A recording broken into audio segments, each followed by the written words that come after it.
प्रत्येकाचं एक लाईफ ठरलेलं असतं. त्याचं गाव, त्याचा जिल्हा आणि त्यामध्ये ते एक कम्फर्ट झोन असतो. तर त्या पलीकडे लेखकांनी गेलं पाहिजे प्रत्येकानं. आपला पूर्वज भारतीय समाज हा बाबत खूप मोकळा होता. तुम्ही खजुराहो कधी जाऊन पहा, तिथले कामशिल्प त्यामध्ये अक्षरशः इंटरकोर्स देखील दाखवलेला आहे. ब्रिटिश इथं आले, त्यांनी म्हणले की हे अननॅचरल आहे. मग त्यांनी CRPC मध्ये कलम टाकला 377 आणि फक्त स्त्री पुरुष संबंध हे वैध, बाकी सर्व संबंध अवैध, आणि आपण ती स्वीकारली. त्या डॉक्टर बळी पडतात, त्याचा धंदा सुरू होतो. मग नॉर्मल फी तर 5,000 घेऊन ते सांगायचं आणि 50,000 घेऊन ते गर्भपात करायचा. हे रॅकेट सुरू झालेले. त्यामुळे 10% डॉक्टर इन्व्हॉल्व असते, पण त्यामुळे सेक्स रेशो खूप कमी होतो. म्हणजे बालेवाडीचं स्टेडियम म्हणजे 1300 खेळाडू येणार म्हणून सरांच्या देखरेखीखाली त्या अख्ख्या स्टेडियमची निर्मिती झाली.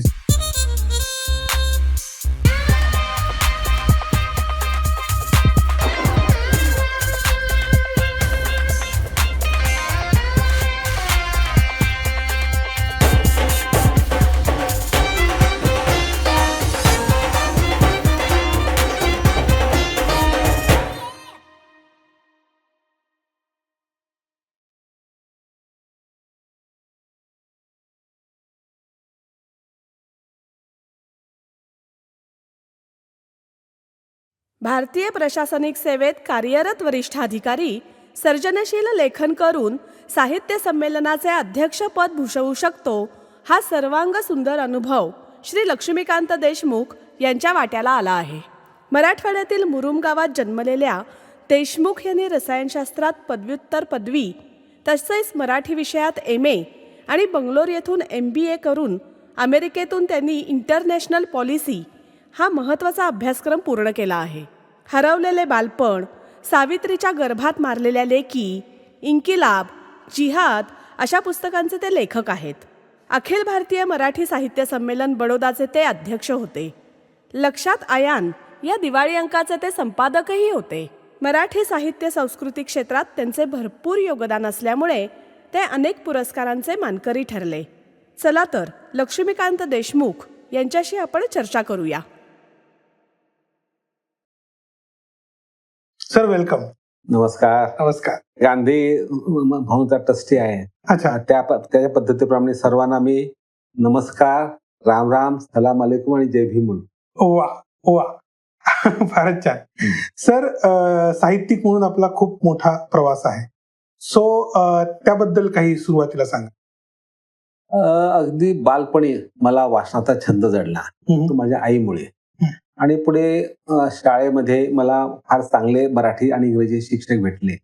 माझे इंग्रजी शिक्षक मला वर्गामध्ये पेटी घेऊन यायचे आणि इंग्रजी कवितांच्या हिंदी सिनेमाच्या गिटार चालीमध्ये आम्हाला शिकवायचे. एक दिवसभर ती एक कविता ते पूर्ण तासभर 5-6 वेळा आमच्या म्हणून घ्यायचे. स्वतः एक ओळ म्हणायचे, म्युझिक वाजवायचे, आम्ही म्हणायचं. हिंदी गीताच्या चालीत इंग्लिश कविता. हा, इंग्लिश हिंदी गीतावर कविता पाठवत आहे. त्यामुळे कसं त्या भाषेचं सौंदर्य, त्याच्या उच्चारामधलं गोडवा जो असतो. आणि मराठी शिक्षक खूप छान रसाळ शिकवायचे आम्हाला कविता, कादंबरी. आणि मराठी जे माझे शिक्षक होते शाळेमधले, त्याच्यावर नवीन पुस्तक यायचे, मी ते पुस्तक वाचत होतो. मला आठवतं की मी 7वीला असताना तेव्हा श्रीमानवी कादंबरी प्रसिद्ध झाली रणजित देसाईची, शिवाजी महाराजावरची.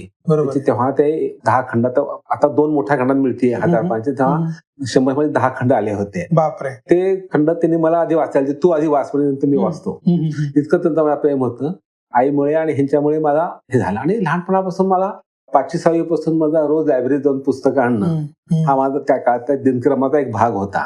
त्या वाचता वाचता केव्हा लिहायला लागलो कळलं नाही. आणि 7वीला माझी पहिली कथा, पुण्याचं साधना साप्ताहिक आताच आहे ना, तेव्हा ते दिवाळी अंकामध्ये एक बाल विभाग वेगळा छापायचे. त्यात माझी लबाड चंदूच्या गोष्टी असं नावाची कथा, 4 गोष्टी त्या छापून आल्या. आणि तो अंक मला देवाच्या आदल्या दिवशी मिळाला आणि 5 रुपयाची मनी ऑर्डर आली मानधन म्हणून. इतका आनंदात गेलं की वाटलं की आपण लिहू शकतो. आणि तेव्हा तिकडं मी तेव्हा धाराशिवला म्हणजे उस्मानाबादला होतो. आणि तेव्हा सगळे मुंबई पुण्याचे पेपर, खास करून पुण्याचे पेपर तिथे यायचे. साप्ताहिक स्वराज्य, तरुण भारत पुण्याचा आणि सकाळ, हे तिकडे पेपर यायचे जास्त. आणि सोलापूरचे संचार समाचार. त्यामध्ये मी बालकथा अशा कविता लिहायला सुरू केल्या हळूहळू. आणि त्यामुळे मला वाटतं की आपण लिहू शकतो. आणि मग पुढे कॉलेज आल्यानंतर मग प्रौढ लघुकथा लिहायला सुरू केली. आणि पहिल्यापासून माझा सामाजिक भान माझं विलक्षण जास्त होतं. म्हणजे लहानपणापासून माझा वर्तमानपत्र वाचन मराठी इंग्रजी दोन्ही होतं. मी 8वी पासून इंडियन एक्सप्रेस वाचतो आजपर्यंत. एक वा. कधी खंड पडला नाही. बर. आणि मराठी मग लोकसत्ता, महाराष्ट्र टाइम्स त्या काय ते पेपर होतेच. Right. आणि माझे वडील बँकेत असल्यामुळे माझ्या बदल्या होत गेल्या आमच्या वडिलांच्या. हो. तर माझं प्राथमिक शिक्षण झालं बिदर आणि भालकीमध्ये, कर्नाटकच्या ह्या 2 भागामध्ये. अच्छा. 4थी पर्यंत शिक्षण. अच्छा. त्यानंतर 5वी ते 10वी मी उस्मानाबादला, आजच्या धाराशिवला मी मॅट्रिक झालो. कॉलेज शिक्षण झालं माझं नांदेडला. बर. आणि MSc झालं औरंगाबादला. अरे वा. म्हणजे ह्या प्रत्येक जिल्ह्याचं वेगळं वैशिष्ट्य. बिदरला कसं माझी शाळा त्या मदरसा जो होता मोहम्मद गवानचा त्या भागात होती. म्हणजे मला पहिला मुस्लिम कल्चरचा त्या ठिकाणी एक्सपोजर झालं. बर. त्या ठिकाणी नानक झरा नावाचं एक मोठं गुरुद्वारा आहे. अशी त्याची कहाणी आहे की गुरु नानकचे चालले असे तर थांबले. त्यांच्या शिष्याला तहान लागली, जवळपास पाणी नव्हतं. त्याने आपला पाय लांब केला आणि झरा वाहू लागला, म्हणून तो नानक का झरा. पण त्या ठिकाणी ते शीख लोक खूप यायचे. लहानपणी आपला जो हिंदू धर्म, मला मुस्लिम शीख धर्माचे खूप चांगल्या पद्धतीचे एक्सपोजर मिळालं मला. नांदेडला तीच उस्मानाबादला हो. देखील संमिश्र संस्कृती होतीच. हो, हो. आणि नांदेडला शिखाचं फार मोठं गुरुद्वारा आहे. आणि कॉलेजमध्ये तिथं मुस्लिम मित्र खूप होते. त्यामुळे हा एक भाग झाला. आणि औरंगाबादला माझा दलित मुवमेंटशी खूप जवळून परिचय आला. अच्छा. म्हणजे नांदेडला असताना युक्रांत डॉक्टर कुमार सप्तर्षी हो. सदा गांधी युवक ते अध्यक्ष क्रांती आहेत. त्याचा मी सध्या मेंबर आहे. ते म्हणजे बरं. त्या काळचे हिरो होते, आजही हिरो आहेत माझे.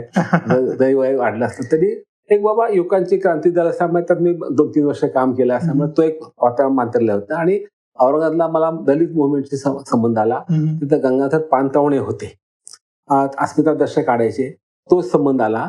आणि दुसरं म्हणजे नांदेडला माझं जे सामाजिक भान हे अधिक अभ्यासच्या दिशेने गेलं.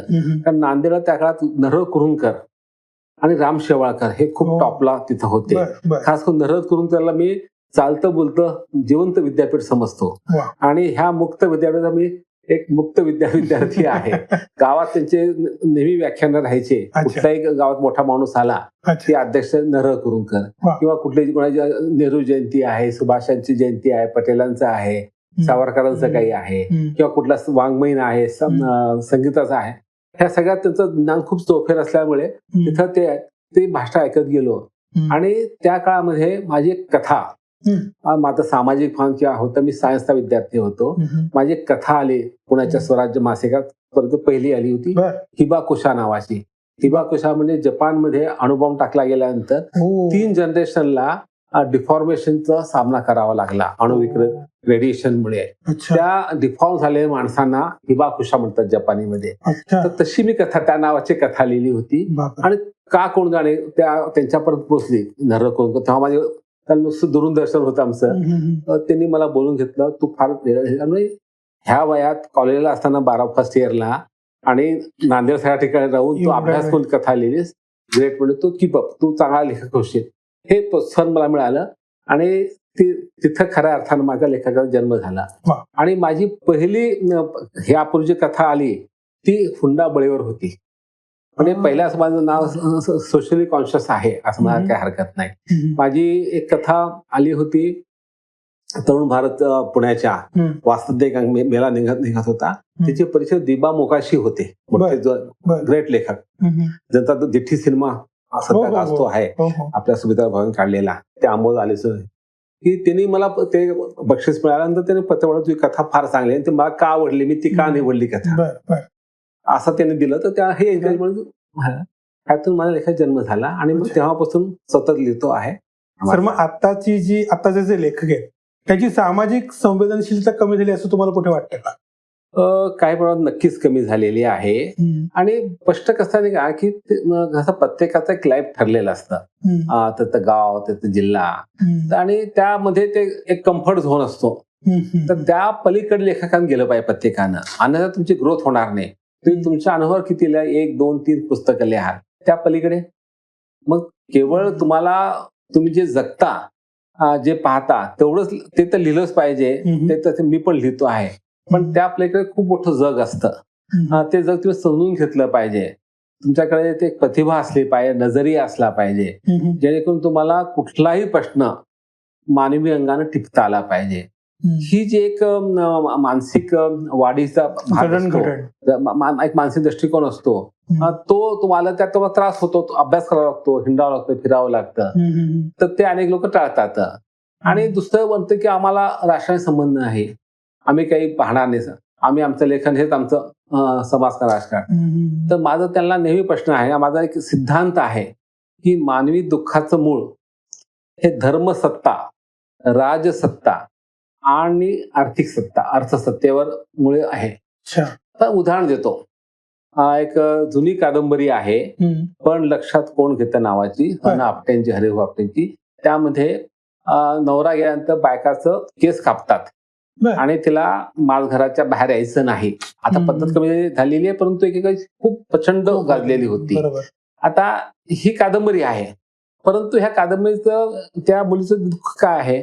नवरा म्हणण्याचं दुःख नाहीये. नवरा मला हे ठीक आहे, नॅचरल होऊ शकतो, नाही तरुणपणी नवरा गेला, होऊ शकतं, नाही असं नाहीये, परंतु तिचं दुःख विधवापणाचं आहे.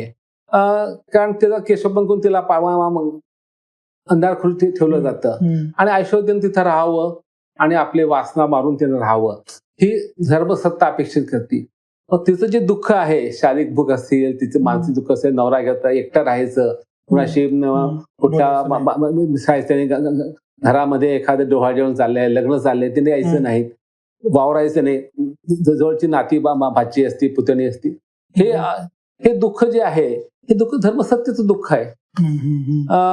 समजा की राजसत्ता हे दुःख, जसं राजाराम मोहन रायांनी हस्तक्षेप केला आणि सतीची चाल बंद केली, किंवा आता अलीगड हुकूमतची घडली होती की स्त्रियांचा लैंगिक शोषण होता कामा नये वर्क प्लेसला, म्हणून विशाखा गाईडलाईन आलेल्या आहेत की ह्यामुळे त्या महिलांचं दुःख कमी झालं. तर हा हस्तक्षेप केला नसता माझं दुःख कमी झालंच नसतं ना. सेक्शुअल हॅरेसमेंट उपाय काय, विशाखा गाईडलाईन्स आहेत, ते जर तुम्ही पाळल्याने तुम्हाला शिक्षा होऊ शकते, म्हणजे स्त्रिया हिंमत आलेली आहे. त्यापूर्वी काय होतं की स्त्रियांना एकतर प्रतिका करा किंवा नोकरी सोडून द्या, नोकरी हवीच असते प्रत्येकाला, बरोबर, नवीन नोकरी मिळणं सोपं नसतं ना. की हे राजसत्तेचं दुःख आहे, हस्तक्षेप न करणं, हे अलिप्त राहणं किंवा दुर्लक्ष करणं, आणि अर्थशास्त्रामध्ये विषमता जी आज भारतामध्ये अत्यंत मोठ्या प्रमाणात विषमता आहे. आर्थिक विषमता आली की सामाजिक विषमता येते. स्टेटस तुमचं माझं मोठं, माझं कमी, महामंत्री म्हणजे फार मोठा आणि तू काय चपराशी बॉडीगार्ड, हा जो फरक असतो ना, हे आर्थिक आहे. म्हणून ह्या 3 गोष्टीच्या आधारे कोणाही माणसाला तुम्ही कुठलंही दुःख सांगा, त्यापैकी हे तिन्हीमुळे थोडं थोडं आहे किंवा एकामुळे ते दुःख असतं, हे मी तुम्हाला सांगू शकतो. तुम्ही कुठलाही प्रश्न सांगा, कुठल्याही प्रश्न सांगा, हे मला सांगता येतं. तर हे कळलं पाहिजे. ह्यासाठी तुम्हाला भविष्य असलं पाहिजे. तुम्हाला थोडंसं समाजशास्त्र, अर्थशास्त्र, धर्मशास्त्र, रीती, परंपरा, इतिहास याचं थोडं भान असलं पाहिजे. मानसशास्त्र कळलं पाहिजे. सिग्मंड फ्राइड काय म्हणतो की माणसाच्या फिजिकल नीड्स कशा असतात, विकलांगचे दुःख कशा असतात, हे पार्लिंगी जो समाज आहे LGBTQ, आता हा अलीकडे मोठा प्रश्न झालेला आहे. त्याच्यावर पण आपली सर एक पुस्तक येते, रेनबो सेक्स नावाचे येते लवकरच पुस्तक. मी 13 कथा लिहिल्या त्यामध्ये. त्याच्याबद्दल मला विचारायचं होतं की भारतीय समाजामध्ये LGBTQ या प्रकाराबद्दल मुळात जागरूकता आहे का? आता थोडीफार वाढत चाललेली आहे आणि काही चांगल्या संस्था काम करतात. आता अलीकडे उद्या पुण्यामध्ये संपथिक नावाची संस्था आहे, बिंदू माधव खिरेंची. ते गेले 3 वर्ष LGBTQ साहित्य संमेलन घेतात. या वर्षी त्याच्या उद्घाटनाला मी गेलो होतो. आणि त्याच्याकडे मला कोणी विद्यार्थी भेटायला जात, बाबा त्यांनी सांगितलं की मी समलिंगी आहे, मी त्याच्या पाठवतो त्याला नीट समजून सांगण्यासाठी डिटेल्स मध्ये. असं ते स्वतः समलिंगी आहेत, ते ओपनली सांगतात, लिखाण केलं, त्यामुळे काही गरज नाहीये. आपले विक्रम सेठ मोठे लेखक हे गे आहेत ना, त्यांनी एक मोठा लेख लिहिता, आय एम क्रिमिनल, कारण 377 कलम म्हणजे होमोसेक्शुअल हे गुन्हा मानतं. असं जेव्हा जजमेंट आलं सुप्रीम कोर्टाचं, नंतर ते बदललं, तर तेव्हा इंडिया टुडे लेख आलता, नाव I become criminal once again, Vikram Seth. तर म्हणजे ही समस्या आहेच आहे. संख्या कमी आहे, 2, 4, 5 जे काय असं समजा, परंतु प्रत्येक माणसाला जगण्याचा, सन्मान जगण्याचा अधिकार आहे. त्याच्या सेक्शुअल ओरिएंटेशनमुळे तो माणूस वेगळा. आपल्याला वाटतं स्त्री आणि पुरुष हे महत्वाचे 2 बायनरी आहेत, हे बरोबर आहे, बाय अँड लार्ज हे खरंच आहे. परंतु त्या पलीकडे ह्या 2 लिंगामध्ये किमान 6-7 असे सेक्शुअल ओरिएंटेशन्स आहेत. गे म्हणजे पुरुषाचं पुरुषावर प्रेम वाटणं, लेस्बियन महिलाचं हे महिला 6-7 सांगतात तुम्ही हा. ते का? हे एल म्हणजे लेस्बियन म्हणजे Lesbian. मुलींचं मुलीबरोबर असलेलं प्रेम, बर 2 मुलीमध्ये सेक्शुअल रिलेशनशिप. गे म्हणजे 2 पुरुषामध्ये. पुरुषांमध्ये. बी म्हणजे बायसेक्शुअल, एका वेळी तुम्हाला स्त्रीबद्दल अटॅच वाटतं, पुरुष अटॅच वाटू शकतं. बर असे जे छटा आहेत. अच्छा. क्लिअर म्हणजे हे पार्लिंग म्हणतो, ते हिजरा किंवा म्हणतो त्याला किन्नर, ट्रान्सजेंडर. हा ट्रान्सजेंडर. अच्छा. आणि मग ते ट्रान्स वुमन मध्ये कसं की तुमच्या पुरुषामध्ये स्त्री दडलेली असणं, it is called trans woman. मी पुरुष आहे पण मी ट्रान्स वुमन आहे. आणि अपोजिट म्हणजे ट्रान्समेन, म्हणजे स्त्रीच्या मध्ये एक पुरुष दडला, ती म्हणते मी स्त्री नाहीये, मी पुरुष आहे, जरी माझे अवयव स्त्रीचे असले तरी. अशा ह्या ज्या छटा आहेत ना, हे सायन्स आहे. आणि हे हार्मोनल इनबॅलन्स म्हणा किंवा म्युटेशनचं आहे. जसं तुम्हाला एखादा मुलगा आंधळा असतो, आंधळा माणूस हा काय त्याला आपण हीन समजतो का? म्हणतो किंवा हे नॅचरल घडलेलं आहे. किंवा एखाद्या माणसाला एखादं अंग नसतं, पोलिओ झालेलं असतं लहानपणी, पॅरालिसिस होतो. काही माणसाला कुठला सिंड्रोम होत असतो, मतिमंद असतो, गतिमंद असतो. हे सगळे हे विकार आहेत ना, ही there is some disorder while at the birth. Sir पण आधीच्या काळात असं नव्हतं, मग आताच्या काळात हे खूप नाही वाढायला बिलकुल लागलं. होतं. आपला भारतीय समाज हा बाबत खूप मोकळा होता. तुम्ही खजुराहो कधी जाऊन पहा, तिथले कामशिल्प, त्यामध्ये अक्षरशः इंटरकोर्स देखील दाखवलेला आहे. आणि त्यामध्ये पुरुष पुरुषाचं प्रेम दाखवलं, स्त्री स्त्रीचं प्रेम दाखवलेलं आहे. आपल्या कोल्हापूरला खिद्रापूर नावाचं मंदिर आहे, हे मिनी खजुराहो आहे आपल्या महाराष्ट्राचं. तिथं देखील असे चित्र आहेत. आणि आपलं कामशास्त्र जे पुस्तक लिहिलं आहे पाश्चात्य ऋषींनी, ह्या सगळ्या गोष्टी दिलेल्या आहेत. म्हणजे आधी म्हणजे बरोबर आहे. आणि हा जो सोळेपणा आला, हा व्हिक्टोरियन म्हणजे ब्रिटिश काळातला, ब्रिटिश इथं आले, त्यांनी म्हणले की हे अननॅचरल आहे. मग त्यांनी CRPC मध्ये कलम टाकलं 377, आणि फक्त स्त्री पुरुष संबंध हे वैध, बाकी सर संबंध अवैध. होमोसेक्शुअलिटी बॅन केली, क्रिमिनल ठरवली, आणि आपण ती स्वीकारली. तर मी सिरॅक्युसला गेलो होतो न्यूयॉर्क स्टेटमध्ये एका 6 महिन्याच्या अभ्यासक्रमासाठी, पब्लिक इंटरनॅशनल पॉलिसी. तिथं कॅम्पसमध्ये राहत होतो. दर रविवारी तिथं शनिवार रविवारी खूप ऍक्टिव्हिटी चालायची विद्यार्थी युनियनच्या. तिथं अशा त्यांचे विद्यार्थी सेंटर होते, हॉल सगळे मोकळे राहायचे, चित्रकला लेक्चर अमुक तमुक.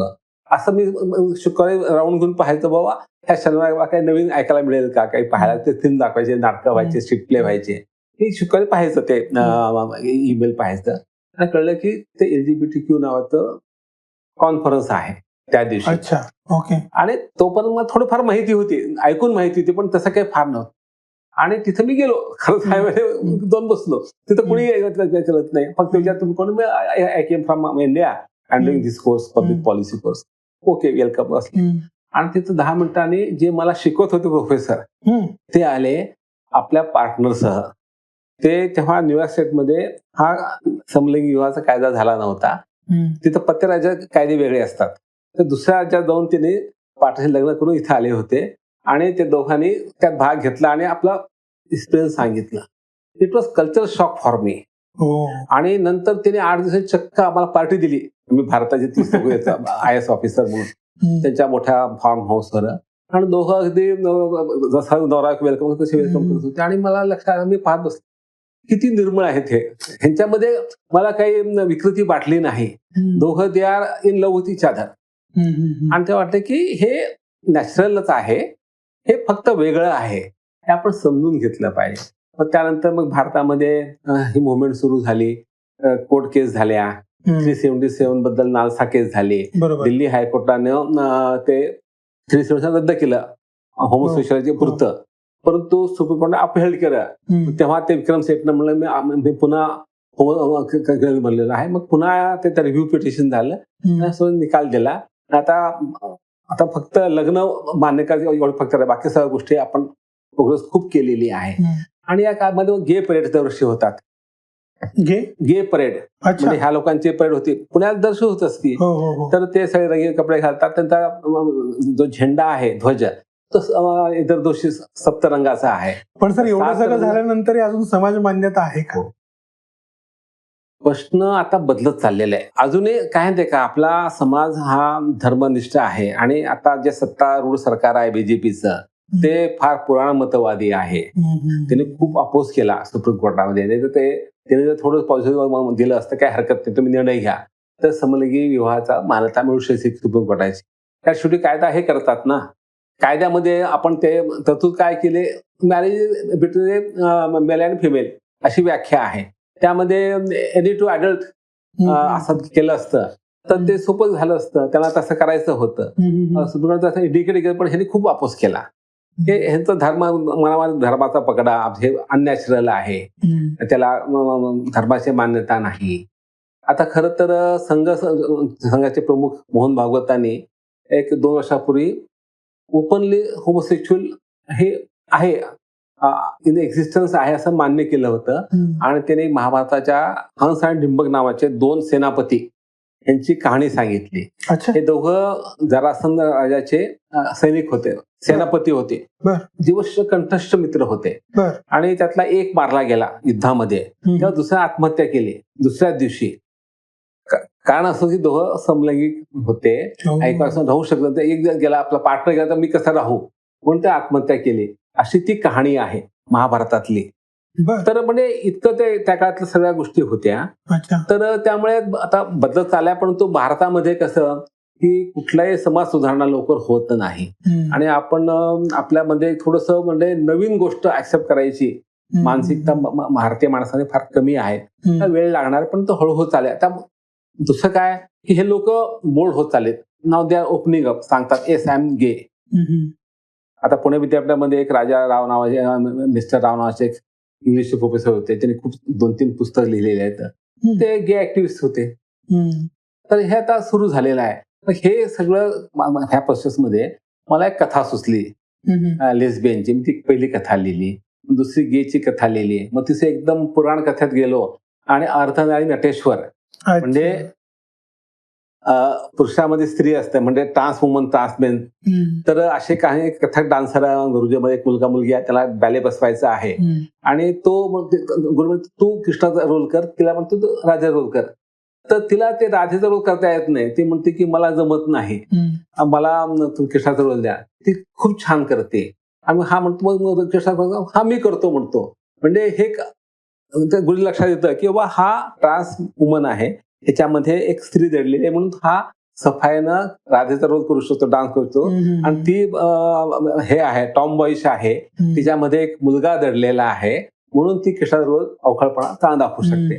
अशी ती स्टोरी गेली. आणि दोघं म्हणते आम्हाला लग्न करायचंय. म्हणतो गुरुजी म्हणतो ठीक आहे, कोण ते सेक्शन करतील का नाही करतील, काय करत पडते, दोघं एकमेका अनुरूप आहेत, होऊ द्या. आणि म्हणतो की आपला जो कलांचा देव आहे तो आहे अर्धनारी नटेश्वर, अर्धा स्त्री आणि अर्धा पुरुष शंकर आहे. तर हे तसे ते दोघं पूर्ण झालेले आहेत. अशी ती कथा लिहिली आहे मी. अशा त्या कथाचा संग्रह तो येतोय. सर तुम्ही काही आंतरराष्ट्रीय पुस्तकं पण लिहिलेली आहेत, त्याबद्दलचा अनुभव कसा होता? मी प्रशासक असल्यामुळे जे अभ्यास केला युपीएससी साठी, एमपीएससी साठी, तर त्यामध्ये मला इंटरनॅशनल रिलेशन्सचा मला अभ्यास झाला होता. आणि लहानपासून वर्तमानपत्र मासिक अगदी आजही केअरफुली वाचतो, तास दीड तास. त्यामुळे मला जागतिक राजकारणाचं भान चांगलं आहे. जागतिक राजकारण, इतिहास, 2 देशामधले प्रश्न, त्या देशाचे प्रश्न, हे सर्व मला आजही फेअरली माहिती आहेत, कुठल्याही विषयात घेतला तरी. तर त्यातून मग मला माझं हे लिखाण झालेलं आहे. पण ह्या ट्रिगर पॉईंट लागतो. नुसतं माहिती आहे म्हणून कादंबरी लिहू शकत नाही. माझी जी कादंबरी साथ गाजली, ज्याची माझी ओळख त्यामुळे आहे, इन्कलाब विरुद्ध जिहाद, ती 2005 साली कादंबरी आली होती. ती कादंबरी अफगाणिस्तान देशामध्ये तालिबान सत्तेवर कसं आलं आणि त्यांनी धर्माचं शरिया सुरू करून स्त्रियांना, तोपर्यंत मोकळ्या असणाऱ्या स्त्रिया, अगदी मॉडर्न वागणाऱ्या स्त्रियांना बुरख्यात बंदिस्त ठेवलं. तुम्ही शिकायचं नाही, काम करायचं नाही, घराच्या बाहेर कामाखेरीज बाहेर पडायचं नाही. बाहेर पडायचं असेल तर एका पुरुषला सोबत घेऊन पडलं पाहिजे. इतकी बंदी आणली, पुरुषांनी इतकी पाय नमाज पडलं पाहिजे, आणि असे बंधन घातले गेले. मग शिक्षा की तुम्ही व्यभिचार केला तर त्या बाईला दगडान ठेचून मारायचं सरेआम, हे तिने शिक्षा सुरू केली. बापरे. तर हे सर्व झालेलं आहे.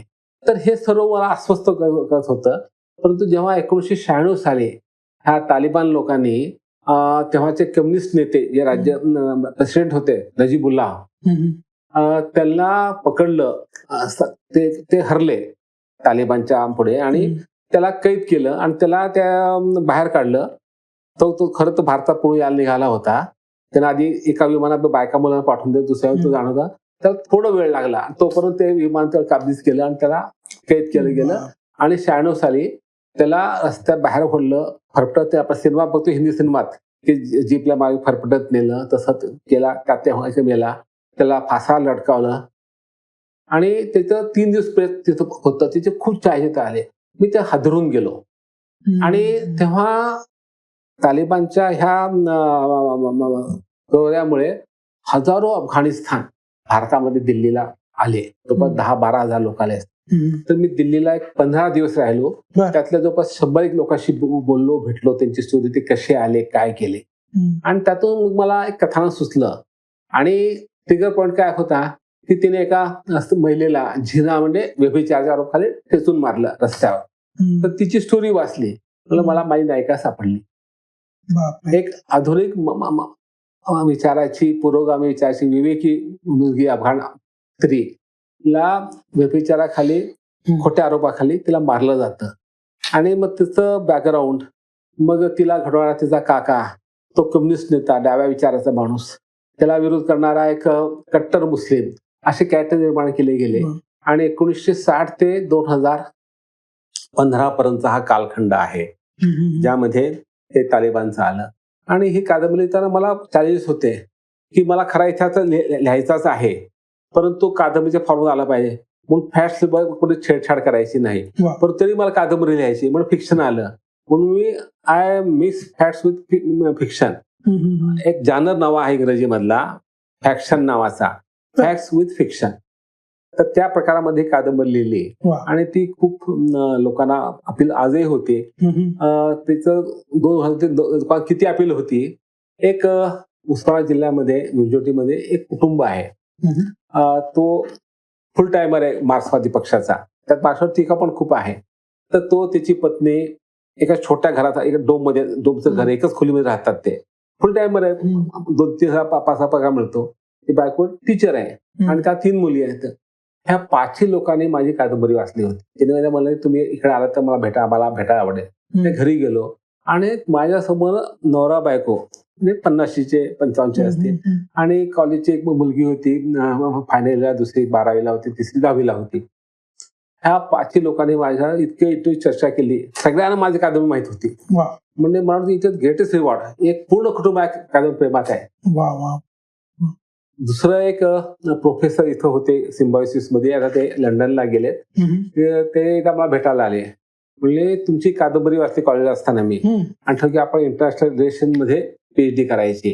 So I went to JNU, तिथे PhD झालो, मग प्रोफेसर झालो.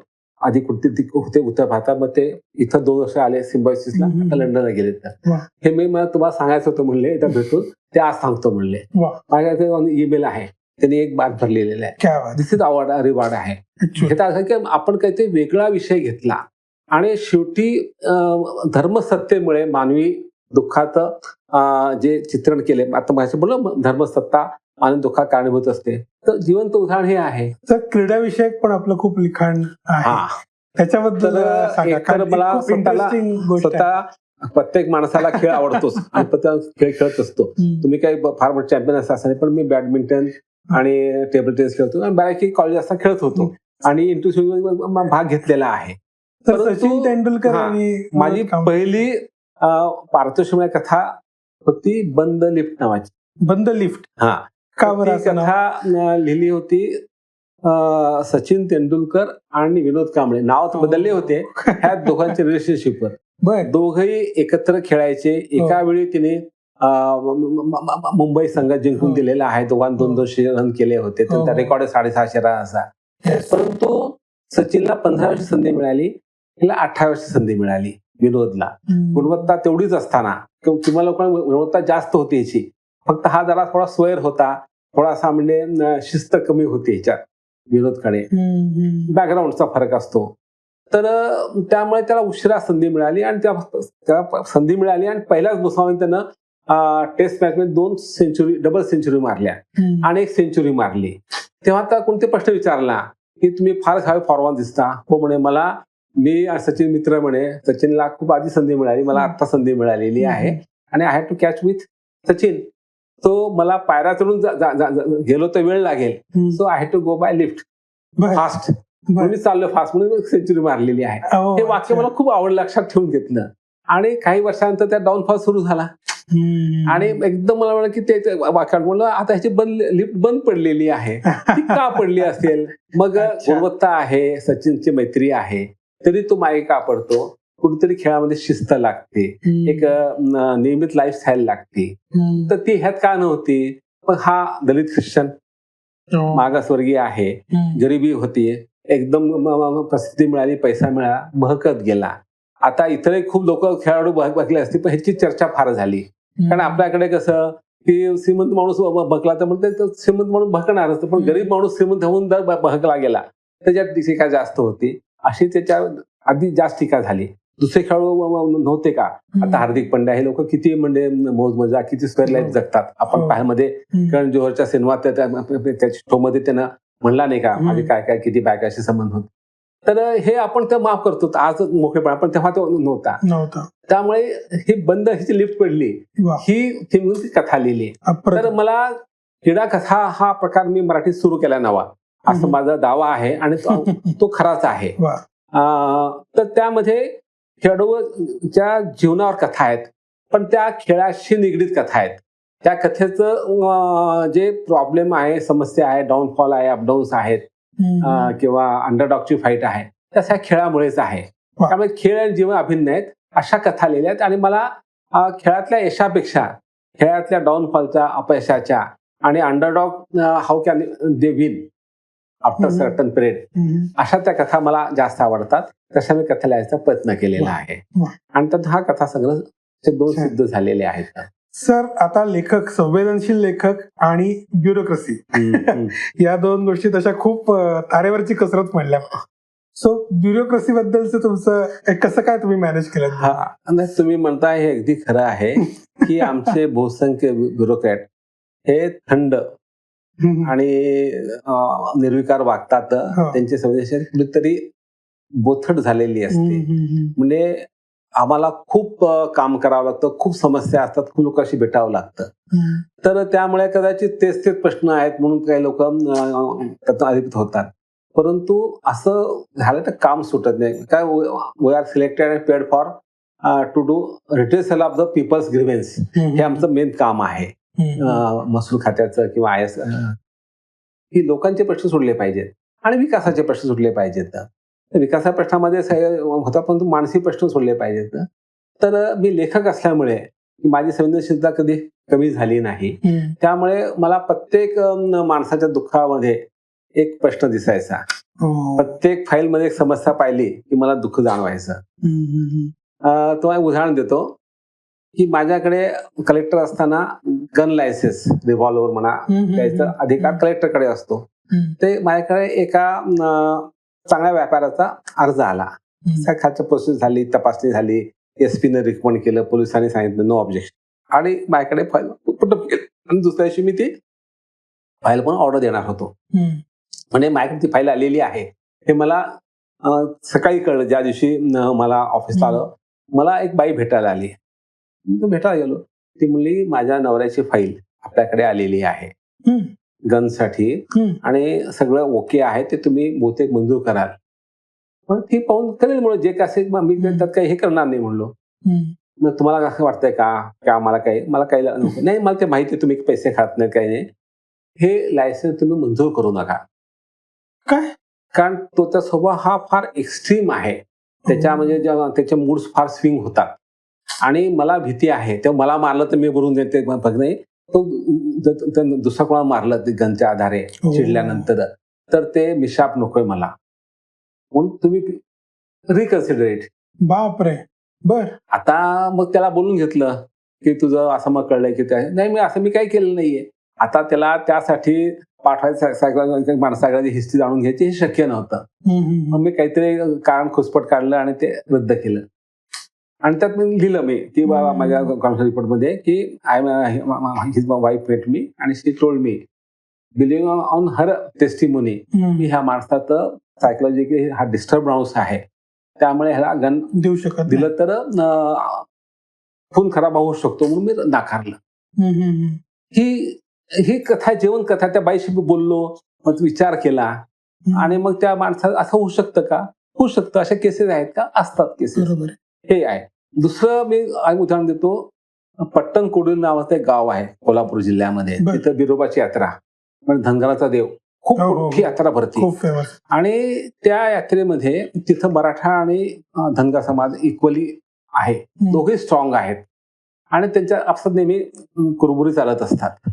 आणि परंतु त्या बिरोबाच्या पालखीचा मान मराठ्यांना असतो. म्हणजे त्या ज्या दिवशी यात्रा असते ते पालखी काढतात ना, तर ते भाऊ नाही तर पहिलं मान मराठ्याचा असतो. त्यापूर्वी असा वाद झाला आणि त्यामुळे आम्ही बहिष्कार टाकणार म्हणून ते यात्रे बहिष्कार टाकला आणि त्याने ते पालखी वाहिली नाही.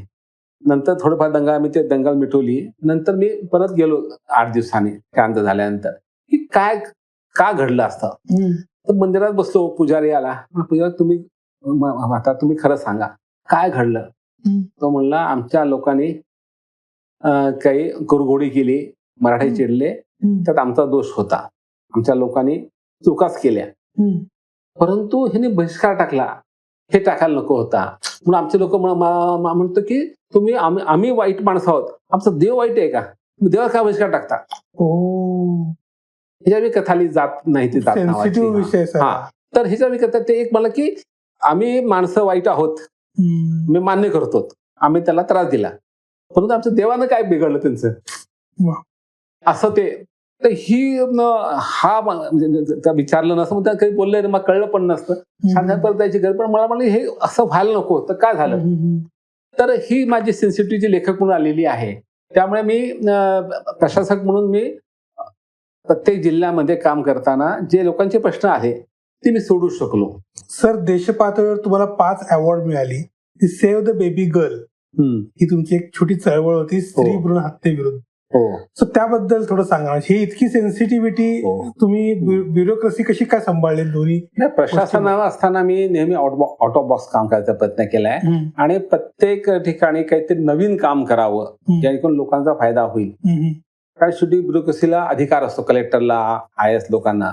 तर ते आम्ही चौकट ठरली असती, चौकडी बाहेर जाऊ शकत नाही.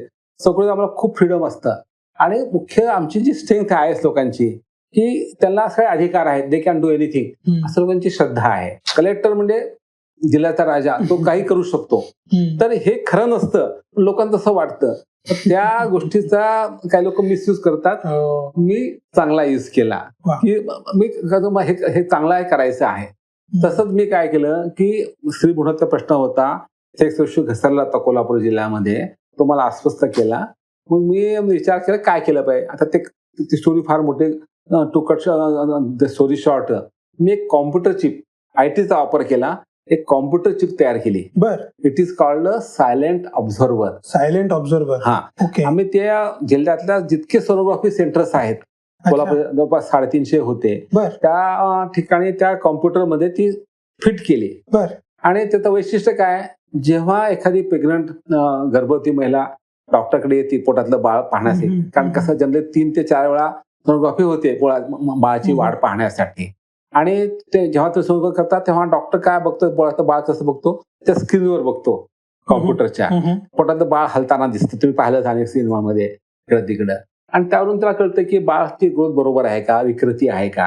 विकृत बाळ तर ते गर्भपात करायचा अधिकार आहे त्या कायद्यानं. परंतु त्यावेळी त्या लिंग कळतं, हा मुलगा का मुलगी आहे. 12 आठवड्यासारखी लिंग फॉर्मेशन होतं आणि मुला का मुलगी कळतं. आणि ज्याला मुलगी नको असते तो म्हणतो डॉक्टर मला सांगा मुलाचं काय, आमचा काय मुलगा मुलगी आहे, पैसे घ्या, पण सांगा. त्या डॉक्टर बळी पडतात, धंदा सुरू होतो. मग नॉर्मल फी तर 5,000 घेऊन ते सांगायचं आणि 50,000 घेऊन ते गर्भपात करायचा. हे रॅकेट सुरू झालेले, त्यामुळे 10% डॉक्टर इन्व्हॉल्व असेल, पण त्यामुळे सेक्स रेशो खूप कमी होतो. तसा कमी झाला कोल्हापूर जिल्ह्यामध्ये. तर ह्या साईड ऑब्झर्वमुळे एक डिटर्न निर्माण केला आम्ही, की त्या ठिकाणी जेव्हा जेव्हा प्रत्येक गर्भ तपासणी होती ना, त्याची एक व्हिडिओ रेकॉर्ड तयार व्हायची, ती स्टोअर व्हायची बर. आणि ती इरिसला करता येणार नाही ह्याची आम्ही खात्री करून घेतली. ओके. आणि जेव्हा एखाद्या महिलाचं आपला कळलं आउटकम की हे झाले, समजा हे गर्भवती झाली महिला, तर 2 आउटकम, एक मूल होणार, मुलगा असं मुलगी पण काहीतरी होणार, प्रसूती होणार, आणि दुसरं गर्भपात. मग गर्भपात काय, अपघात झाला का, किंवा मुद्दाम केलं का, स्त्री भ्रूण असल्यामुळे मारलं गेलं, तर हे आम्ही तपासतो. आणि मग त्या बाईनं ज्या दवाखान्यात केलं तो व्हिडिओ त्या दिवशी काढायचा, पाहायचा, तेव्हा कळतं आम्हाला क्लिअरली. आणि डॉक्टर सांगितलं, हे मी बसवलं, डॉक्टर सांगितलं की मी कलेक्टर आहे, हा मला अधिकार आहे, तुम्ही नाही म्हणायचं त्यांनी, हे कॉम्प्युटर घ्या आणि बसून घ्या, आणि ह्याची छेडछाड करायची, मला रोज रिपोर्ट करायचा, प्रबोधन केलं, धाक दाखव, सगळ्या गोष्टी केल्या. म्हणलं की माझं सांगणार डॉक्टर विरुद्ध हे नाही, काय आक्षेप नाहीये, हे डिटरंट आहे, तुम्ही लिंग निदान करू नका, केलात तर तुम्हाला आम्ही पकडू, तुम्ही करू नका तर तास होणार नाहीये. म्हणून हे सायलेंट ऑब्झर्वर आहे, हे सायलेंट ऑब्झर्व करतंय, if you cross the limit ते सायलेंट ऍक्टिव्ह होईल आणि आम्ही तो पकडतो. हे असं केलं आणि हे खूप सक्सेस झालं. महाराष्ट्रामध्ये, देशामध्ये अनेक राज्यांनी लागू केलं आणि मला पंतप्रधानांच्या हस्ते माझा सत्कार झाला. आणि महाराष्ट्र सरकारनं उत्कृष्ट जिल्हाधिकारी पुरस्कार सुरू केला. पृथ्वीराज चव्हाण मुख्यमंत्री होते, तर पहिल्या पुरस्कारामध्ये तर मी तर MPSCचा IAS झालेला माणूस, स्टेटचा झालं. मला कॉम्पिटिशन मध्ये डायरेक्ट IAS होते, यंग मुलं 40चे, मी 50चा होतो, पण I got the first prize ह्या याच्यासाठी. दुसरं मी एक मोठा आउट ऑफ बॉक्स काम केलं, करप्शन कमी करण्यासाठी. सगळं आपलं जे लँड रेकॉर्ड असतं, ते आपण 7/12 म्हणतो ग्रामीण भागामध्ये, आणि शहरामध्ये म्हणतो प्रॉपर्टी कार्ड, हे प्लॉटचा, तर हे आम्ही कॉम्प्युटराइज केलं. प्रत्येक त्याला हे कॉम्प्युटर दिलं, एक प्रिंटर दिला, त्यांना शिकवलं, त्यांचा सगळा जो लिखित हस्तलिखित रेकॉर्ड होतं ते त्यात कन्व्हर्ट केलं, ते फॉर्म तयार करून, आणि त्यांनी ते घेऊन जायचं. कुठल्याही माणसा म्हणलं की बाबा तुम्ही मला सांगा, मला की मला गाव कुठलं, गट्ट मला सांगा, ते ओपन करायचं कॉम्प्युटर, प्रिंट जोडायचं, एका मिनिटात त्याला प्रिंट द्यायची. महाराष्ट्र शासनाने सगळं लागू केलं, पूर्ण महाराष्ट्र लागू केलं. पण आज महाराष्ट्र साहेब तलाठी आमचे टेक सावी झाले, तर हे माझं फार मोठं आहे, ई चावडी प्रोजेक्ट. ह्या 2 गोष्टी मला यशस्वी झाल्या माझ्या. अनेक गोष्टी, पण ह्या 2 गोष्टी मला खूप प्रसिद्धी मिळाली. तर अजून एक खूप मोठी गोष्ट तुम्ही केली, ते म्हणजे बालेवाडीचं स्टेडियम बांध. म्हणजे त्या संदर्भात मला प्रेक्षकांना सांगायचंय की जवळपास 71 देशांमधले 1300 खेळाडू येणार म्हणून सरांच्या देखरेखीखाली त्या अख्ख्या स्टेडियमची निर्मिती झाली. सर, तो अनुभव आम्हाला सांगा. मी इथं 2007-08 ह्या 2 वर्षामध्ये क्रीडा आयुक्त होतो, आणि बालेवाडी आमच्या, तेव्हा मी आलो तेव्हा मला त्यासाठी झाले की आता पुढल्या 2 वर्षांनी, 1.5 वर्षानंतर स्पर्धा होणार आहेत आणि आपल्याला आंतरराष्ट्रीय स्टेडियम बांधायचे नवीन. ते जुने स्टेडियम नॅशनल स्टँडर्डचे होते आणि ते 20 वर्षापूर्वी बांधलेले होते. हे आंतरराष्ट्रीय स्टँडर्ड बांधायचे आहेत. तर त्यासाठी जवळपास 400 कोटी बजेट होतं आणि फक्त 1.5 वर्ष बांधकाम, प्रचंड बांधकाम होतं. 1.5 वर्ष. 9 स्टेडियम, 5 हॉस्टेल मुलांचे राहण्यासाठी, 300 खोल्या, ब्युटिफिकेशन, इतर सर्व्हिसेस म्हणजे स्पोर्ट्स सायन्स सेंटर, त्यानंतर जिम, ह्या सगळ्या जे लागतात ना त्या गोष्टी, आणि प्लस एक आंतरराष्ट्रीय हे 5 स्टार हॉटेल. तर हे बांधायचं होतं आम्हाला. आणि तिथं आधी 2-3 लोकांना विचारलं गव्हर्नमेंटनं, ते सगळे नको म्हणले. आणि मग मला, माझी तेव्हा बदली झाली होती सांगलीहून, आणि मला पोस्टिंग मिळायची होती. मग मी गेलो, मला पुणे पाहिजे. तर म्हणले, बोलून घेतलं मुख्यमंत्र्यांनी, मग हे करतोस का? मग फक्त 10 मिनिटं वेळ द्या म्हणलं. ठीक आहे म्हणे, मी चाललो बाहेर, म्हणे मीटिंग येईल 4 वाजता संध्याकाळी, मग 4ला येऊन भेट माझ्या ऑफिसमध्ये. मंत्री पण बाहेर घेते, त्या मीटिंग असे गेलं. तो मध्ये फोन केला, माझ्या घरी विचार केला, पुण्यात राहायचं, आणि विचार केला की मला नवीन गोष्टी आवडतात. म्हणलं की स्पोर्ट्समध्ये फार रुटीन असते नॉर्मल कोर्समध्ये, आता काही कळत नाहीये. दरवर्षी तुम्ही शालेय क्रीडा स्पर्धा घ्या आणि मेंटेनन्स करा, स्पर्धा भरवा, ह्या गोष्टी असतात. पण आंतरराष्ट्रीय खेळाडू 71 देश राष्ट्रकुल मधले कॅनडा पासून ते असले सगळे देश येणार आणि आंतरराष्ट्रीय बांधकाम करायचं. ती आपली कसोटी क्षमता हाऊ टाइम मॅनेजमेंटचा भाग होता आणि टू कंडक्ट अ गेम हे कसं मला जो अनुभव मिळेल आणि आपल्या ह्यातून अनुभव मिळाला तर आपण कथा लिहू शकू तसं वाटलं होतं ते होत होतं. पण आपण कथा ऑलरेडी लिहिली कथा. हा तर अशा अनेक गोष्टी मी आणि मला पुणे पाहिजे होतं मला, कारण मी खूप आधी 5-6 वर्ष बाहेर होतो, फॅमिली माझी इथे होती, त्यामुळे मी ती स्वीकारलं आणि 1.5 वर्षामध्ये मी ते बांधकाम केलं अतिशय क्वालिटी. त्यासाठी खूप गोष्टी केल्या तर ते म्हणजे त्याची फार मोठी कहाणीच होईल, पण मी ते सांगत बसणार नाहीये. एवढं सांगतो ते माझं ताजमहल आहे. म्हणजे आज 10 वर्ष झाले, 2008 आता 13 वर्ष असतील, अजून इंटॅक्ट आहे. म्हणजे फार मेंटेनन्स करत नाही चांगल्या पद्धतीनं, तरी देखील ते आज भारतात नंबर 1 आहे. आणि सगळे खेळ म्हणजे इथं प्रॅक्टिस करायची परदेशी जाण्यापूर्वी. मोठी स्पर्धा इथे येतात, स्पर्धा प्रॅक्टिस 2, 3, 4 कॅम्प लागतो ना प्रत्येक खेळाचा, तिथं करतात. ते कुठल्या कुठल्या खेळाडूंनी तिथं प्रॅक्टिस केली? त्या ठिकाणी तेव्हा बघा PV सिंधू आली होती, मला आठवते चांगलं, तिला गोल्ड मिळालं. एक सिंग नावाचा मुलगा होता महाराष्ट्र मुंबईचा, त्या ट्रिपल जम्प मध्ये गोल्ड मेडल मिळालं. तेव्हा मी 2 गोष्टी केल्या. तेव्हा मी काय केलं, हे तर झालं खेळाडू, हे बांधकाम केलंय, परंतु म्हणलं की हे महाराष्ट्रात आहे तर आपले खेळाडू आहेत, तर आपल्या खेळाडूंनी जास्त पदक मिळवावेत असं आपण काय केलं पाहिजे. म्हणून मी तशा जे खेळ होते, 9 खेळाची स्पर्धा होती, त्या खेळातले मी प्रत्येकी 10 टॉपचे माणसं ज्यांना पोटेन्शियल आहे अशी लिस्ट करायला सांगितली लोकांना, परफॉर्मन्स पाहून, आणि असे 50 लोक केले आणि त्या लोकांनी मिटिंग घेतली आणि त्या लोकांना म्हणलं तुम्हाला मी मदत करायला तयार, मग काय पाहिजे सांग. ते सांगितलं आम्हाला जिम पाहिजे, आम्हाला खुराक पाहिजे, आम्हाला पाहिजे, जे काय सांगितलं असेल ते. आणि मग मी रफली की प्रत्येक 1 लाख रुपये तर किमान खर्च येईल पुढे 6 महिन्यामध्ये. तर मी चक्क आमच्याकडे ते 400-500 कोटी डिपॉझिट होते ना, तर बँका मला आमच्याकडे ठेवा म्हणलो, जो मला 50 लाख रुपये CSR देईल त्याला मी ठेवेल. मग बँक ऑफ महाराष्ट्राचे चेअरमन आले, आम्ही करतो म्हणले आणि ते 50 दिलं आणि आम्ही त्या 50 खेळून 1 लाख चेक दिला. आम्ही तुम्हाला हिशोब मागणार नाहीत, पण तुम्ही हे मिसयूज करू नका आणि पदक मिळवा. उद्या पदक मिळाले तर विचार तू का मिळालं बाबा, तुझं काय झालं हे विचारेल. आणि हे गव्हर्नमेंट आवाज झाला, आमचे चीफ मिनिस्टर साहेब हे झाले, तर ते करता आलं मला. महाराष्ट्रामध्ये आजचे जितके स्टेडियम्स आहेत ते सगळे माझ्या हातचे बहुसंख्य. नागपूर घ्या, सांगली घ्या, धुळे घ्या, जळगाव घ्या.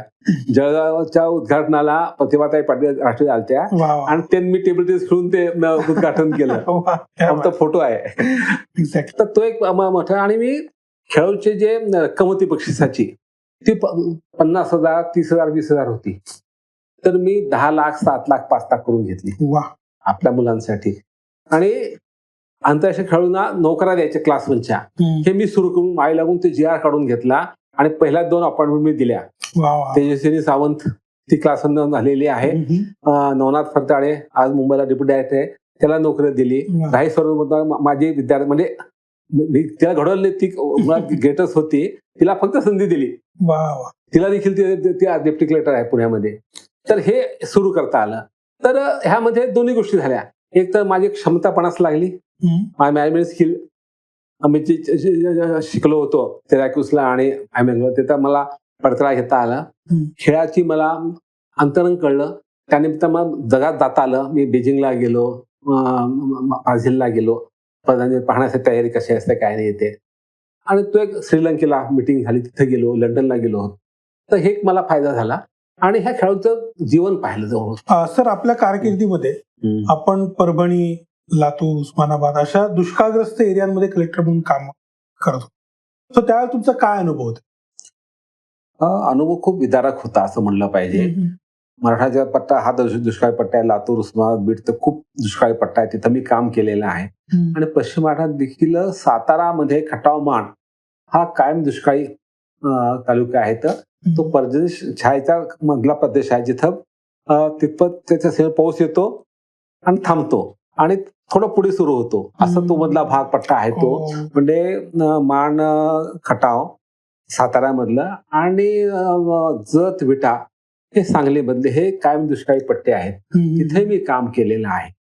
तर या सर्व मध्ये पावसाची पाण्याची खूप मोठी समस्या आहे. मग पिण्याचं पाणी, शेतीचं पाणी याचा मोठा प्रश्न आहे. तर पहिली म्हणजे असते की पिण्याचं पाणी केलं पाहिजे. माझी पहिली जी पोस्टिंग झाली सातारा जिल्ह्यात माणमध्ये प्रोबेशनल पिरियड मध्ये, ती माणला झाली आणि तिथं प्रचंड दुष्काळ होता आणि तिथं लोकांना फक्त रोज काम द्यावं लागायचं, दुष्काळ म्हणजे रोजगार हमीचं. तर रोज आम्हाला नवीन पोस्ट यायचे, काम द्यावं लागायचे, हे करायचं. तर खूप समस्या आम्ही हे केलेल्या आहेत, पाहिलेल्या आहेत. तर एक गाव असं होतं, ते आकाशवाडी गाव होतं, गावाच्या डोंगराळ गाव होतं आणि पठारावर ते बसलं गाव होतं आणि त्यामध्ये गावामध्ये एक खड्डा पडला, तिथे पाणी साचायचं. ते पाणी फक्त 5-6 महिने पुरायचं, 6 महिने पाणी यायचं नाही. आणि त्या गावाला जायचं म्हणजे सांगली सातारा सांगली जाऊन यावं लागायचं, असं ते होतं. त्या गावचे लोक कसे राहत असतील, त्या ठिकाणी पाणी नाही, मग लोक काय करत असतील. मग मी स्वतः हे सगळे अनुभव घेतलेले आहेत. मी वैजापूर तालुक्यामध्ये मराठामध्ये ही लोक पाणी टंचाई असल्यामुळे एकतर रोज स्नान करत नाहीत आणि खाटलं स्नान करतात. म्हणजे कसं खाटेवर बसून स्नान करायचं आणि पाणी खाली साठवायचं आणि हे पाण्यातून भांडे धुवायचे, कपडे धुवायचे. हे मी प्रत्यक्ष पाहिलेलं आहे. आणि तुम्हाला माहित आहे की लातूर आणि जालन्यामध्ये महिना पाणी मिळत नाही, येत नाही नळांना किंवा बोरवेलला. मध्ये तर 2 वर्षापूर्वी सांगलीहून पाणी पाठवतं रेल्वेनं. पण त्यामुळे ह्या दुष्काळी पट्ट्यामध्ये काम कसं करायचं, हा खरा भाग आहे. कसं काम केलं? दुष्काळी लोकांना, शेतकऱ्यांना दिला पाहिजे. आपली ज्या शासकीय स्कीम्स आहेत, रोजगार हमीच्या स्कीम्स म्हणा, फळ झाडाच्या स्कीम्स म्हणा, ह्या त्यांना दिल्या तर त्याला दिलासा मिळू शकतो. काही प्रमाणात काय ना, कलेक्टर आपल्या लेव्हलला शेतकऱ्यांना टाळू शकतो. हा माझा अनुभव आहे, तसा मी प्रयत्न केलेला आहे. तर पण सध्या अशी बरीच ओरड होते, कधी कधी आधी पण व्हायची, की सरकार लक्ष देत नाही शेतकऱ्यांच्या आत्महत्येकडे. तर ते खरं आहे का?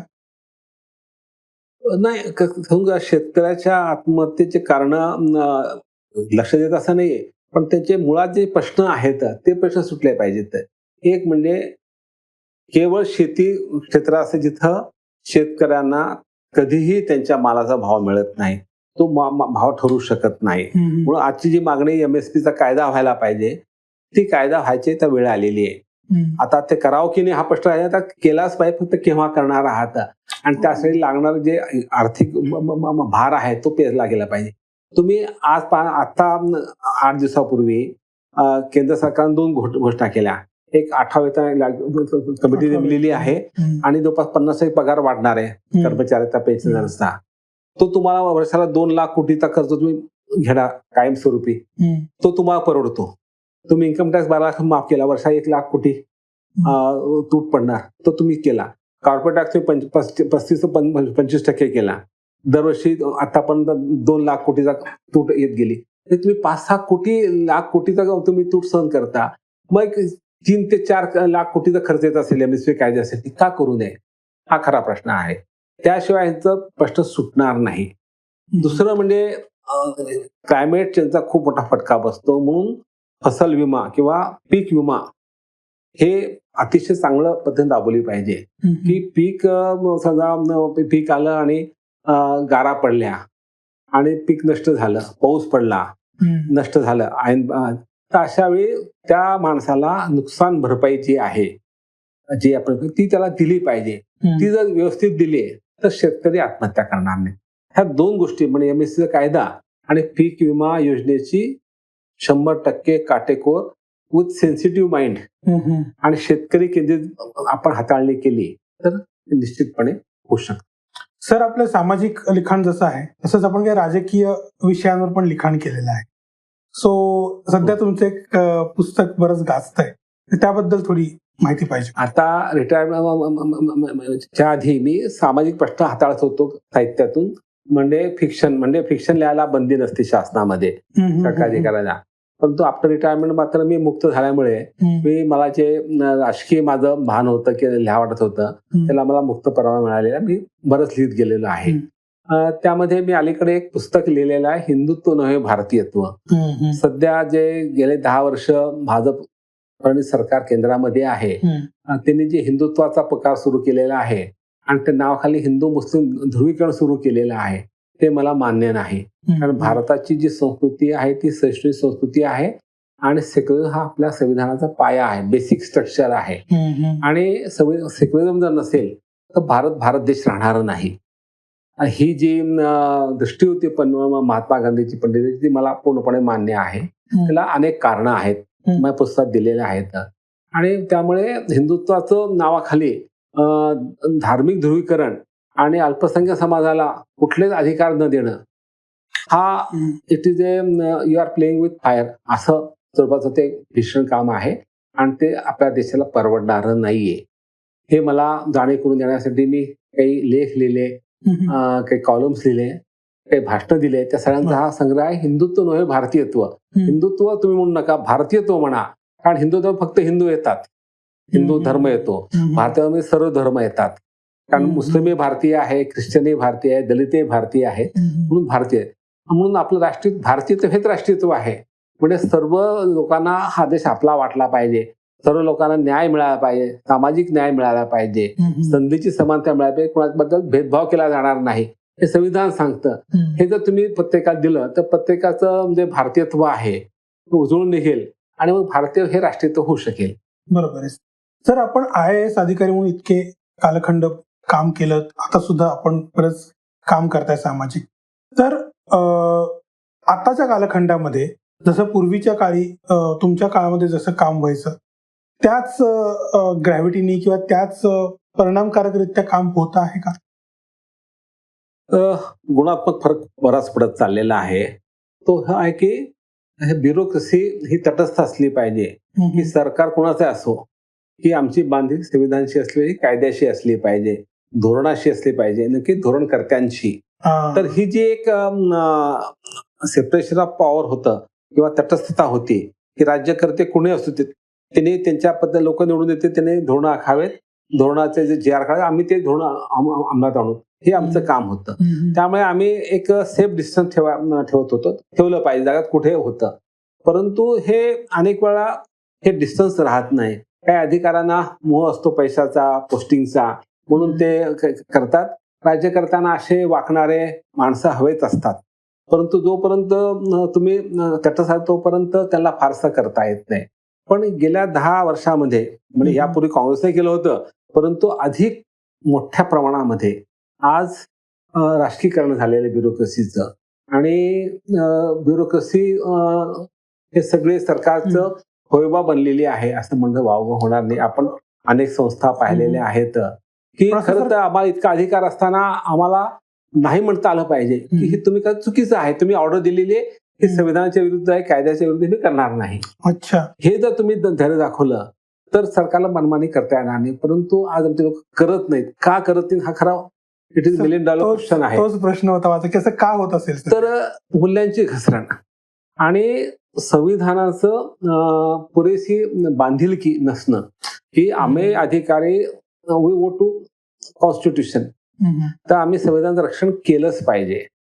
तर आम्ही ते करतोत का? नाही करत. तर सामाजिक न्याय, आर्थिक न्याय, गरिबांना न्याय मिळाला पाहिजे, गरिबासाठी आम्ही काम केलं पाहिजे, आम्ही करतोत का? आम्ही श्रीमंत जे काम करतो, गरीब काम करत नाही. तर म्हणजे कुठेतरी हे आलंच ना. आम्ही सर्व धर्म समभाव पाळतोत का?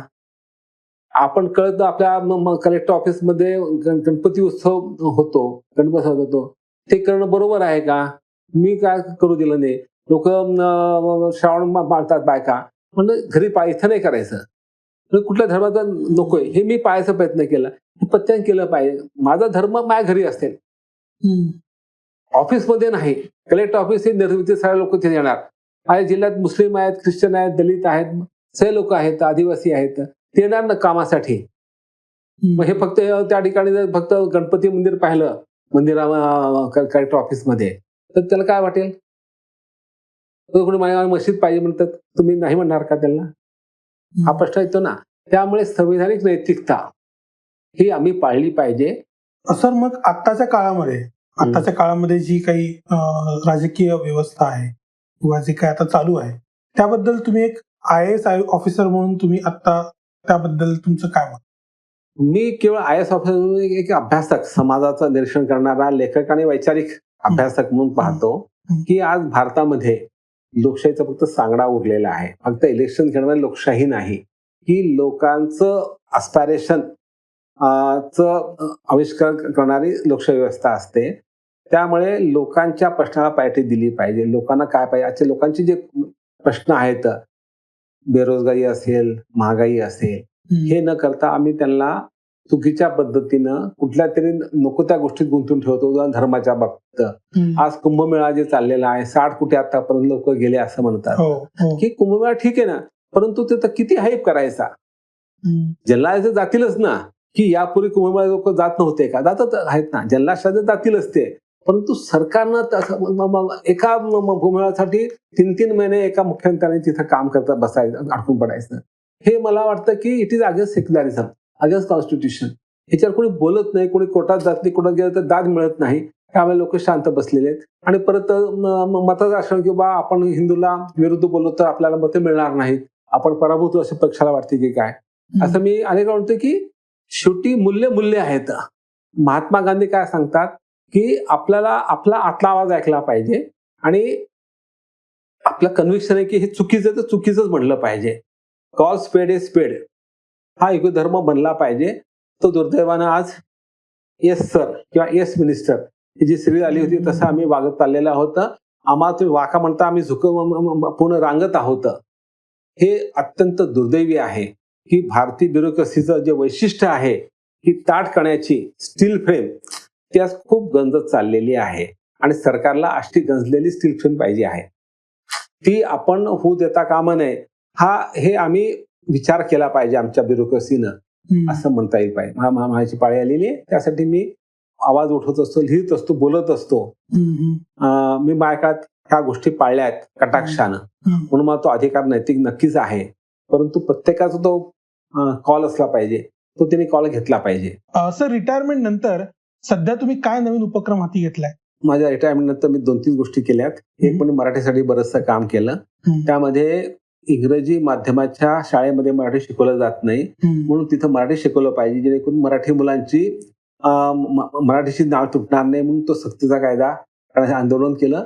तो कायदा झालेला आहे. मराठी विद्यापीठाचं आमचं स्वप्न होतं ते साकार झालेलं आहे. आणि आता मराठी भाषा धोरण मी मंजूर करून घेतलंय. मी अध्यक्ष आहे भाषा समितीचा. आता ते इम्प्लिमेंटेशन होणं बाकी आहे, ते होईल समजा. तर ह्या माध्यमातून मराठी भाषा ही महाराष्ट्राची ज्ञानभाषा व्हायला पाहिजे, ह्यासाठी आमचा प्रयत्न आहे. आणि त्यामध्ये आम्हाला काही टप्पे आम्ही काही बेबी स्टेप्स आम्हाला यश मिळालेलं आहे, हरकत नाही. पण काम मोठं आहे, परंतु आम्ही करत राहतो. आज आपण इथे आलात, तुमचा बहुमूल्य वेळ इथं आम्हाला दिलात, मुलांना मार्गदर्शन केलं, आम्हाला मार्गदर्शन केलं, त्याबद्दल खूप आभारी आहे. मला आपल्याशी बोलता आलं, तुम्ही असे प्रश्न विचार की मला खूप काही सांगता आलं. तर आणि मी माझ्या जीवनाचं बरंचसं तुमच्या पुढे अंतरंग उघड करून दाखवलेलं आहे. पुन्हा तेच गांधी म्हणायची, माझं जीवन एक खुली किताब आहे, मेरा जीवन मेरा संदेश आहे. तर आम्ही गांधीचे फॉलोअर आहोत, त्यामुळे माझं जे काही आहे ते तुम्हाला उलगडून दाखवलेलं आहे. जे काही विषय त्या प्रत्येक प्रश्नाला मी उत्तर दिलेलं आहे आणि ते अतिशय प्रामाणिकपणे दिले, प्रांजळपणे दिलेलं आहे आणि त्यामध्ये अतिशयोक्ती नाहीये. आणि शेवटी सत्य हाच परमधर्म आहे प्रत्येकाचा, हा माझा निष्ठा आहे. आणि माणसाला बाकी काही करा पण खोटं कधी बोलू नये, हे मला सांगायचं आहे आणि त्याप्रमाणे वागत आहे. कसा वाटला तुम्हाला हा पॉडकास्ट? मला तर खूप मस्त वाटला. तुम्हाला कसा वाटला हा कमेंट्स मध्ये जरूर सांगा.